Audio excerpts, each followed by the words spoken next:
श्री शिवाय नमस्तुभ्याम। हर हर महादेव। कैसे हैं आप सब। देखिए, आज का ये वीडियो बहुत ही ज़्यादा विशेष, बहुत ही ज़्यादा खास होने वाला है।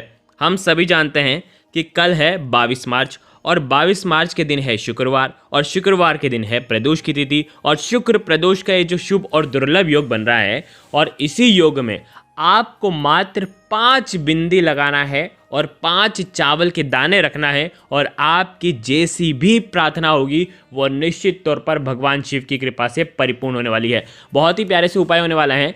आज के इस वीडियो में हम 3 विशेष उपाय के बारे में बात करेंगे और तीनों उपाय नए उपाय हैं। तीनों उपाय आप जैसे ही समझेंगे ना, आपको बहुत ही आनंद आएगा, इसलिए इस वीडियो को बिल्कुल ध्यान से समझना। देखो, सबसे पहली बात, प्रदोष के दिन अगर प्रदोष काल के समय हम पूजा करते हैं तो सबसे ज़्यादा शुभ होता है। तो प्रदोष काल का समय क्या रहने वाला है? फाल्गुन मास के शुक्ल पक्ष की त्रयोदशी तिथि 22 मार्च को शुक्रवार के दिन है और प्रदोष काल का समय जो है वो शाम को 6:17 से लेकर के 8:46 तक है। तो इस समय अगर आप ये उपाय करेंगे तो सर्वोत्तम होगा। तो बहुत ही प्यारे से उपाय होने वाला है और तीनों उपाय पूज्य गुरुदेव पंडित प्रदीप जी मिश्रा की ही कथा से समझ करके समझाने का प्रयास कर रहा हूँ। आप सभी से रिक्वेस्ट करता हूँ, चैनल पर अगर आप पहली बार आए हो तो चैनल को ज़रूर ज़रूर ज़रूर सब्सक्राइब आपको करना है और कमेंट में श्री शिवाय नमस्तुभ्यम आपको ज़रूर लिखना है। देखो, एक एक करते हुए हम उपायों को समझेंगे। सबसे पहला उपाय, इस उपाय में आपको भगवान शिव के ऊपर जल अर्पित नहीं करना है और आपकी मनोकामना परिपूर्ण हो जाए। देखिए, प्रदोष के दिन अगर आप भगवान शिव के ऊपर जल अर्पित नहीं करोगे तो भगवान शिव आपकी मनोकामना परिपूर्ण कर देंगे। वो कैसे? क्योंकि देखो, स्वयं महादेव इस उपाय में माता पार्वती से कहते हैं कि आपको इसकी मनोकामना परिपूर्ण करनी है। अगर आपकी कोई भी ऐसी स्थिति है कि आप बहुत सारे आपने उपाय कर लिए और आपका कोई भी उपाय हो सकता है आपकी मनोकामना परिपूर्ण नहीं हो पा रही हो, ठीक है, तो आपको आज का ये विशेष उपाय करना है शुक्र प्रदोष पर। देखो, इस उपाय के लिए मात्र आपको 1 लोटा जल लेना है, ठीक है, साथ में आपको लेना है 1 बेलपत्र, ठीक है, और साथ में आपको लेना है एक लंबी बाती का दीपक। ये तीनों सामग्री लेकर के आपको आज के दिन भगवान शिव के मंदिर में जाना है, ठीक है। अब ये उपाय आपको समझना है। देखो, तीनों चीज़ ले करके भगवान शिव के मंदिर में आ गए।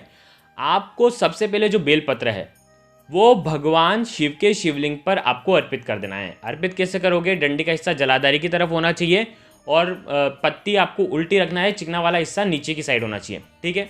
इस प्रकार से आपको ये बेलपत्र रख देना है। आ गई आपको बात समझ में? देखो, बेलपत्र आप जब रखोगे आपकी विशेष कामना आपको महादेव से बोलनी है और बेलपत्र आप रख देना, ठीक है। अब देखो, आपके पास ये तांबे का पात्र जिसके अंदर जल लेकर के आए हैं और एक लंबी बाती का दीपक, ठीक है। देखो, अब आपको क्या करना है, जो तांबे का पात्र है उसका जल आपको 4 जगह अर्पित करना है। कहाँ कहाँ पर करोगे? गणेश जी वाले स्थान पर, कार्तिकेय जी वाले स्थान पर, पार्वती माता के हस्तकमल के वहाँ पर। देखो, नंबरिंग कर रखी है यहाँ पे 1 2 3 और फिर उसके बाद माता अशोक सुंदरी वाले स्थान के बाद पार्वती के माता के हस्तकमल के वहाँ पर करना, फिर उसके बाद रुक जाना, ठीक है। भगवान शिव के शिवलिंग पर जल अर्पित नहीं करना है। बेलपत्र अर्पित कर दिया जो कि आपने सबसे पहले करा था। अब ये जो जल है आपको ले जाना है बेलपत्र के पेड़ के वहाँ पर जाना है और साथ में ये जो लंबी बाती का दीपक है ये भी लेकर के जाना है।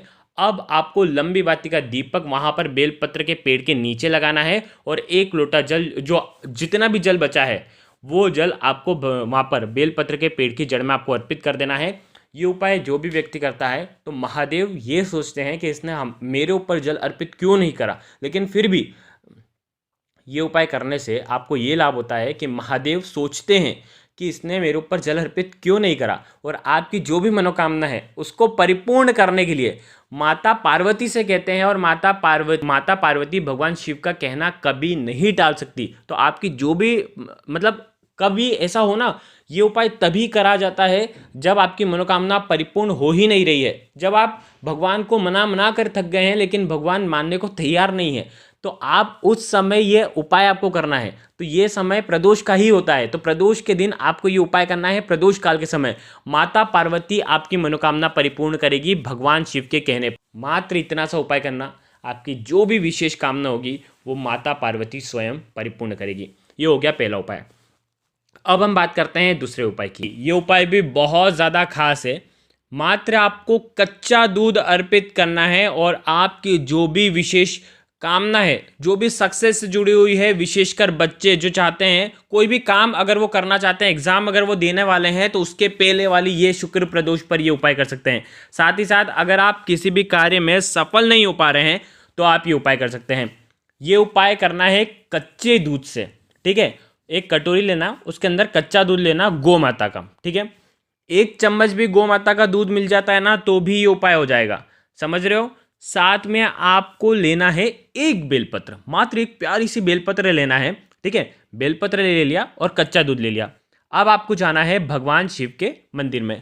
ये उपाय वो ही करेगा जिसका कोई काम अगर नहीं हो पा रहा है, कोई काम अटक रहा है, विशेषकर वो व्यक्ति ये उपाय करेगा। देखो करना क्या है, आपको बेलपत्र लेना है और कच्चे दूध के अंदर उससे डुबोना है, ठीक है। पूरा बेलपत्र डुबोने की ज़रूरत नहीं है, खाली ऊपर वाली जो बड़ी पत्ती है ना उसको डुबोना, और उससे एक एक बूंद करके आपको भगवान शिव के शिवलिंग पर अभिषेक करना है। बेलपत्र से दूध ले करके भगवान शिव के शिवलिंग पर अभिषेक करना है। श्री शिवाय नमस्तुभ्यम, नमः शिवाय या पंचाक्षर मंत्र ओम नमः शिवाय षडाक्षर में समझना। जो भी मंत्र आप जप रहे हैं आपको जपना है। एक बार डीप करा, फिर वापस से कच्चा दूध अर्पित करा, फिर वापस, जब तक आपका कच्चा दूध पूरा खत्म नहीं हो जाता तब तक आपको करना है। तो विशेष ध्यान रखना, ज़्यादा दूध लेने की ज़रूरत नहीं है, मात्र 1 चम्मच दूध लोगे तो भी आपका काम हो जाएगा। ये अर्पित करने के बाद ये जो बेलपत्र है ये माता अशोक सुंदरी वाले स्थान पर आपको रख देनी है। बस इतना सा उपाय करना है। उसके बाद आपको भगवान शिव से विनय करना है, प्रार्थना करनी है, जो भी आपका काम अटक रहा है वो परिपूर्ण हो जाए, और ये सुंदर सा प्यारा सा उपाय आपको करना है। ये हो गया दूसरा उपाय, बहुत ही ज़्यादा विशेष। अब हम बात करते हैं इस वीडियो के सबसे महत्वपूर्ण और नए उपाय की। मात्र 5 बिंदी आपको लगाना है और 5 चावल के दाने आपको अर्पित करना है।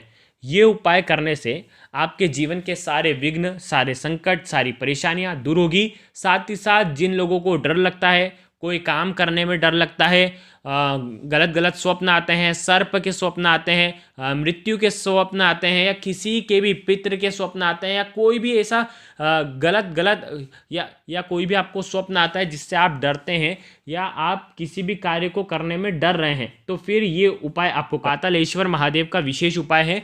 देखो करना क्या है, बहुत ध्यान से समझना। एक बेलपत्र और एक चंदन आप यहाँ पर पूज्य गुरुदेव ने स्पष्ट नहीं करा है, सफ़ेद चंदन भी ले सकते हैं, पीला चंदन भी ले सकते हैं, ठीक है। और आपको लेना है 5 चावल के दाने, ठीक है। अब आपको जाना है भगवान शिव के मंदिर में। सबसे पहले आपको क्या करना है, एक बेलपत्र माता अशोक सुंदरी वाले स्थान पर आपको अर्पित कर देना है। डंडे का हिस्सा जलाधारी की तरफ होना चाहिए, उस प्रकार से आपको अर्पित कर देना है, ठीक है। अब आपके पास से चंदन, सफ़ेद चंदन या पीला चंदन जो भी है, आपको चंदन की टीकी आपको शिवलिंग के चारों तरफ लगानी है, ठीक है। 4 टीकी शिवलिंग के आसपास लगानी है, कहीं पर भी लगा सकते हैं। देखो बस थोड़ा सा अलाइनमेंट का ध्यान रखना, इस प्रकार से वीडियो के अंदर बताने का प्रयास कर रहा हूँ। 1 2 3 4। देखो जैसे आप लगाओगे, पहले एक टीकी लगाना। टीकी कैसे लगाओगे, अपने चीटी उंगली के पास वाली जो उंगली है, अनामिका उंगली से आप लगा सकते हैं। एक टिक्की लगाओगे, फिर उसके बाद एक चावल का दाना रखोगे, फिर एक टिक्की लगाओगे, फिर चावल का दाना रखोगे, फिर एक टिक्की लगाओगे, फिर चावल का दाना लगाओगे, फिर एक टिक्की लगाओगे, फिर चावल का दाना लगाओगे, ठीक है।